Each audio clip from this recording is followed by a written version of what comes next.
Bienvenidos una vez más al ciclo de formación Control de Calidad en el Laboratorio Clínico.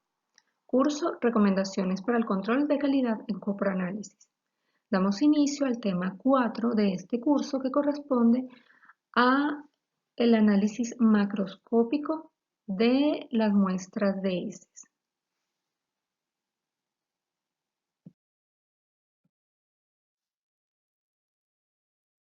Mi nombre es Shazblady Díaz González y los voy a acompañar en este tema.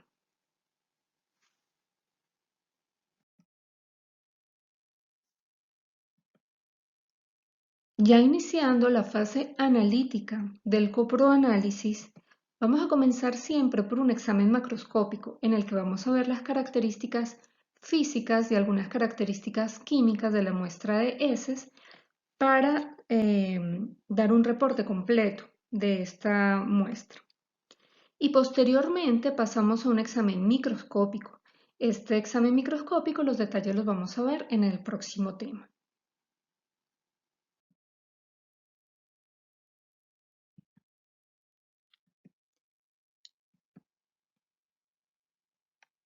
El examen macroscópico es la fase del examen de la muestra de heces que evalúa las características de la muestra que se pueden captar por medio de los sentidos, como son la apariencia o aspecto, la consistencia, el color, el pH y la presencia de moco o sangre en la muestra de heces. Comúnmente se realiza por la observación directa de la muestra de heces. En muchos laboratorios clínicos, esta fase es encargada de realizarla por parte de los asistentes o auxiliares del laboratorio clínico, pero es deber del profesional del laboratorio clínico supervisar la actividad que este personal realiza. Asimismo, es importante que se haga un buen entrenamiento, un buen seguimiento a las actividades que realiza este personal para garantizar que hay una unificación de criterios y que los resultados que se están emitiendo son lo más fidedignos posibles. En caso que el profesional del laboratorio clínico en muchas oportunidades está haciendo el examen microscópico y observa algunas características que no han sido anotadas en el examen macroscópico, es cuando se debe realizar el seguimiento. Es decir, por ejemplo, si estamos viendo unos leucocitos o polimorfonucleares abundantes en las heces, pero observamos que en el examen macroscópico no se anotó que hay presencia de moco, entonces el profesional del laboratorio debe hacer el chequeo de la muestra para verificar que efectivamente, macroscópicamente, no se observa moco. Este es uno de los ejemplos. Por eso la importancia de hacer una unificación de criterios a la hora de hacer el examen macroscópico de la muestra de heces.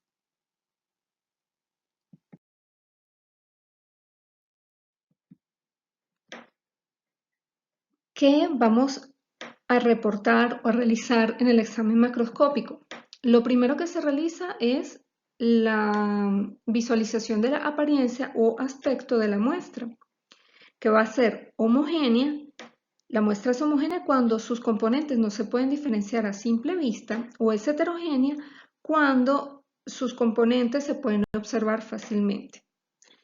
¿Qué componentes se pueden observar fácilmente? El moco, por ejemplo, su aparición en las heces suele ser reconocible macroscópicamente, por lo menos cuando hay una emulsión de heces. Va a dar normalmente un aspecto brillante, también tiene una apariencia pegajosa. También que se puede ver una muestra heterogénea cuando hay presencia de sangre a nivel macroscópico o cuando hay presencia de restos alimentarios. En cuanto a la consistencia, vamos a determinar la dureza de la muestra. Esto ya es sobre todo cuando se introducen los palillos, entonces se puede palpar que esa muestra es dura o que es pastosa o que tiene consistencia blanda o es líquida o diarreica. Normalmente esta es la escala en la que se hace el reporte de las heces a nivel de laboratorio clínico.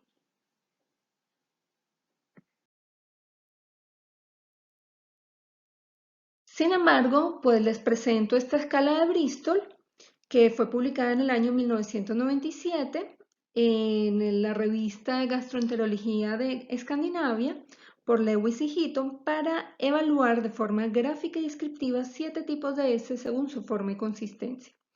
Esta se utiliza para que el paciente seleccione el tipo de heces que más se aproxima a sus deposiciones de acuerdo al dibujo y la descripción que estamos observando en pantalla.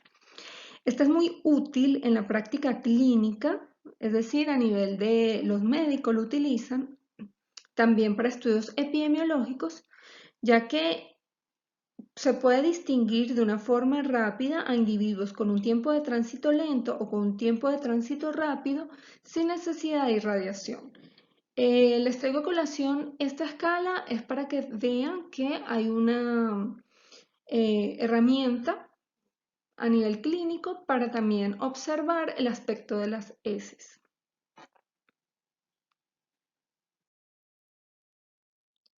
Una vez descritas las características de apariencia o aspecto y consistencia, se describe el color. El color de la muestra es marrón o pardo, verde, amarilla, negra o melena, roja, blanca y acólica o acólica.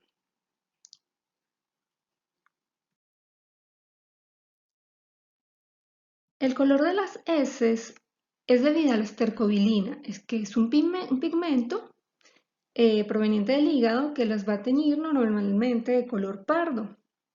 Sin embargo, como vimos en la lámina anterior, hay otros colores. Se pueden observar otros colores en la muestra de heces. Uno de esos colores es el color verde. Entonces, el color verde normalmente es producido por la biliverdina y es frecuente en las diarreas de infantes. Las heces verdes son más comunes cuando el intestino está funcionando muy rápido y no tiene tiempo suficiente para digerir correctamente la bilis. Esto ocurre durante algunas situaciones de estrés o cuando hay una crisis de intestino irritable.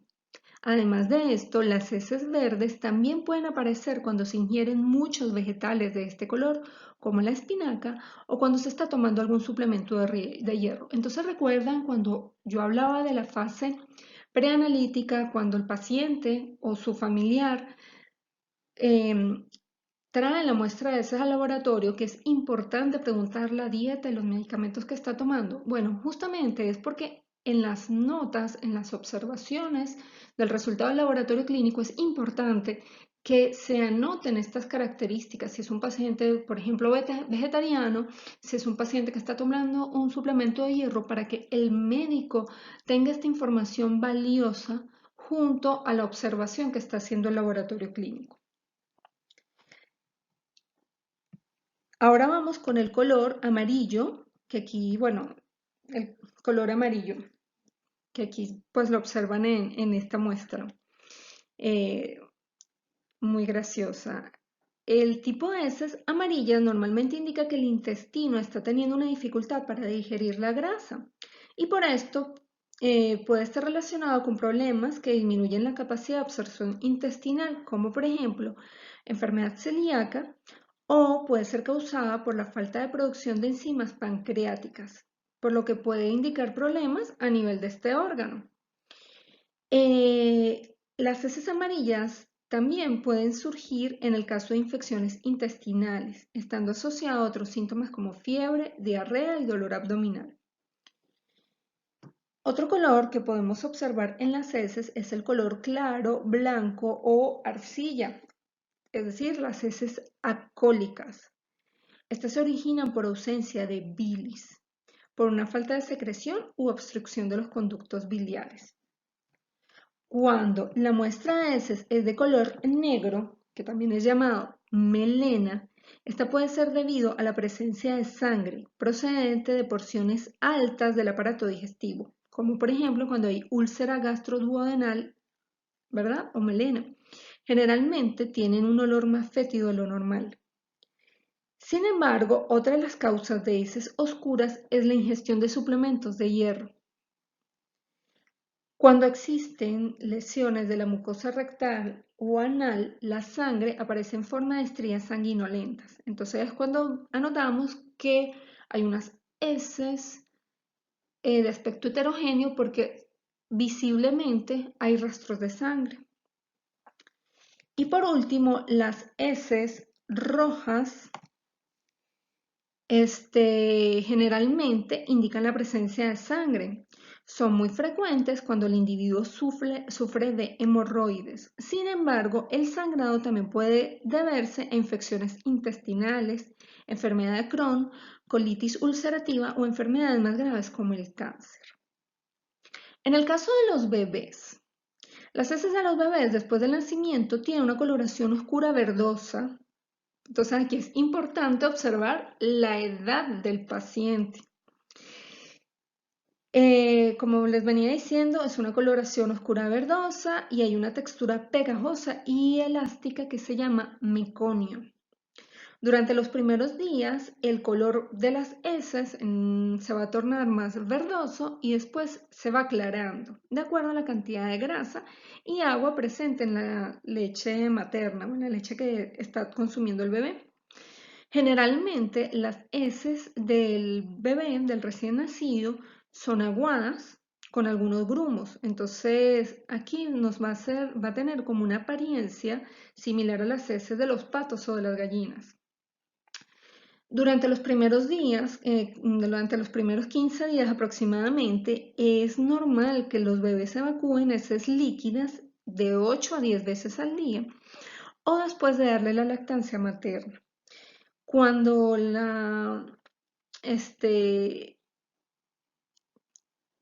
cuando el bebé tiene aproximadamente 6 meses, ya hay una variación en la alimentación, entonces las heces van a cambiar de color y de consistencia, tornándose una apariencia más similar a las heces de un niño o de un adulto, tanto en el color como en la consistencia y el olor. Es porque aquí ya hay una capacidad digestiva más compleja y los alimentos que va a ingerir el bebé normalmente son más parecidos a los consumidos por el resto de la familia.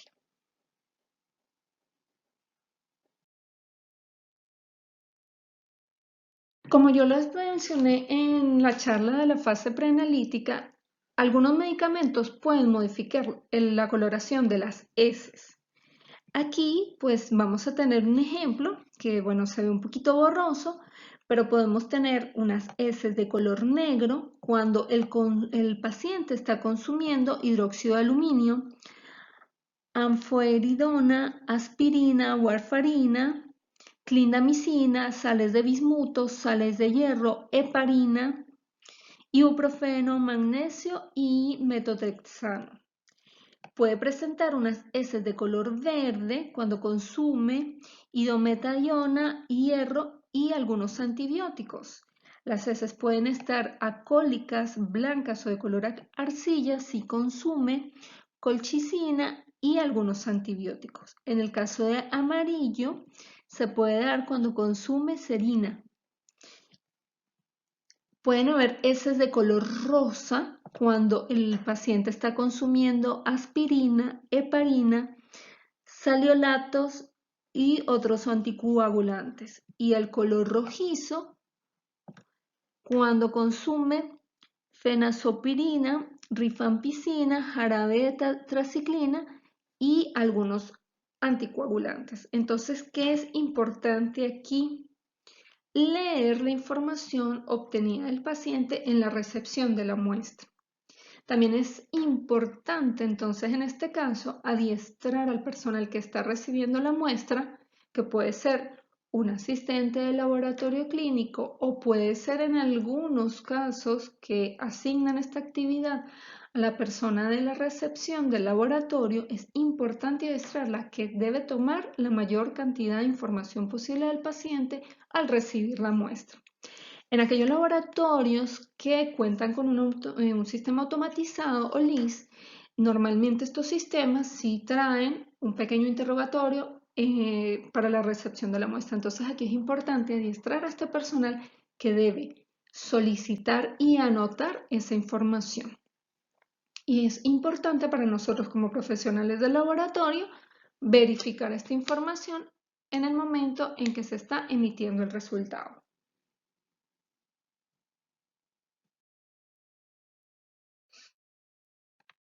Bueno, entonces ya una vez que se ha determinado la apariencia, la consistencia del color, que es lo último que vamos a describir en el examen macroscópico, el pH de la muestra. El pH corrientemente se va a examinar es con el papel tornasol. Normalmente las heces son neutras o ligeramente alcalinas, pero la reacción que vamos a tener entre ácido alcalino va a depender de múltiples factores dietéticos y endógenos del paciente. Entonces aquí, de acuerdo al color que vienen las dos tiras, aquí se van a utilizar las dos tiras, la ácida y la alcalina siempre juntas, es que se va a notar si el pH es ácido alcalino. Muy importante, estas tiras no pueden ser recortadas. Se debe utilizar del tamaño en que viene de casa comercial.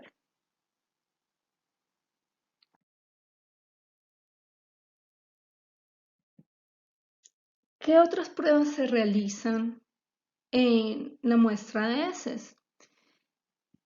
Puede que hayan solicitado la sangre oculta, entonces este es un examen químico del pigmento hemático en las deposiciones. Se puede hacer por el método de Weber con la tintura de guayacol, de Alder con la benzidina o Meyer o con la fenolftaleína. Tiene interés en todos los casos en que se sospecha la existencia de hemorragias digestivas subclínicas, es decir, sin que se observe visiblemente en forma de melena. ¿Qué es importante aquí? Si el paciente tiene en la solicitud del médico anotado que se debe hacer sangre oculta, es importante que el paciente durante 3 días tenga una dieta libre de carne, morcilla y otros productos que puedan contener hemoglobina o un exceso de clorofila, como vegetales verdes. También debe suprimir toda medicación de hierro férrica con nitritos, bismuto o cobre. Que Para tener un buen control de calidad de esta prueba de sangre oculta en heces, se recomienda repetir la prueba varias veces en días distintos, de manera que se puede cerciorar de la negatividad, pero también se puede comprobar el carácter crónico o iterativo de la hemorragia. ¿Ok? ¿Qué otra prueba se puede realizar? Los azúcares reductores por el método de Benedict. Tiene importancia clínica para detectar deficiencia de enzimas intestinales como la lactosa, debido a la deficiencia congénita o daños inespecíficos de la mucosa. Entonces los azúcares son rápidamente absorbidos por la porción superior del intestino delgado. Sin embargo, pueden permanecer en el intestino y causar diarreas, ocasionadas por la presión osmótica de los azúcares no absorbidos en el intestino. Esta prueba se realiza en pacientes que se sospecha intolerancia a la lactosa. Bueno, la intolerancia a la lactosa pues se va a producir cuando el intestino delgado no produce suficiente lactasa. ¿Qué ventajas tiene el método de Benedict? Es una técnica rápida y sencilla para determinar la presencia de azúcares reductores. Tiene una gran estabilidad el reactivo. Este reactivo se almacena a temperatura ambiente y es un método químico cualitativo. No requiere un equipo para su lectura. Ajá. Normalmente el reactivo de Benedict trae un control positivo. Si no lo tiene, cuando adquiere el reactivo debe solicitárselo a su proveedor. ¿Por qué? Porque cada vez que se monta la prueba de azúcares reductores debe montarse este control positivo. Entonces se monta un tubo con la muestra y un tubo con el control positivo. Y bueno, el reporte de esta prueba es negativo si se mantiene el color azul del reactivo, trazas cuando se da un color verde o el azul está turbio, y el positivo se coloca, si es 1, 2, 3, 4, se coloca el número y las cruces, ¿ok? Cuando es positivo. Y esto es ya por los cambios que va a tener el reactivo una vez que se coloca la muestra y se somete al calor, entonces, bueno, va a tener un cambio de coloración que va desde un color verde hasta un color naranja o rojo ladrillo y allí ya se reportan el positivo con las cruces. ¿Qué otras pruebas se pueden realizar? Adicionales a las del coproanálisis, virología para detectar rotavirus, adenovirus, etc. Esto tiene su reporte particular que no viene al caso para esta charla, y las pruebas bacteriológicas. Entonces aquí se remite la muestra para la sección de bacteriología y para que le hagan las pruebas.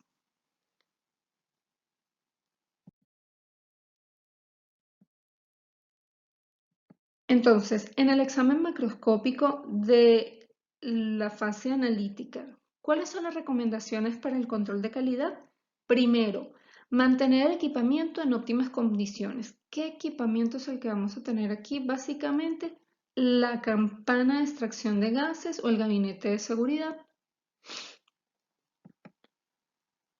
También debemos mantener un control que garantice la adecuada conservación de los reactivos utilizados en el laboratorio. ¿Qué reactivos utilizamos?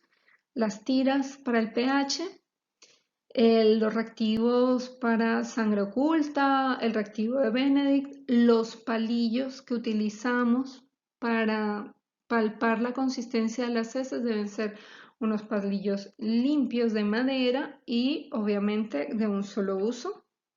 Es primordial disponer de criterios de trabajo estandarizados. ¿Cuándo se va a reportar un color? No vamos a decir marrón, pardo oscuro, pardo mediano, pardo claro, no. Ser concretos con un color, unificarlos, que en todos los turnos de trabajo y todo el personal siempre maneje el mismo lenguaje, maneje la misma escala. También contar con personal adiestrado y entrenado con conocimientos teóricos y prácticos de los principales procedimientos empleados en el laboratorio. Como dije, en muchos laboratorios clínicos la fase del examen macroscópico lo realizan los asistentes o auxiliares del laboratorio clínico. Entonces, este personal debemos garantizar que esté totalmente preparado para realizar las fases o los exámenes que tiene este examen macroscópico de las heces. Para finalizar este tema, les traigo esta frase: somos lo que hacemos día a día, de modo que la excelencia no es un acto, sino un hábito. Muchísimas gracias por su atención.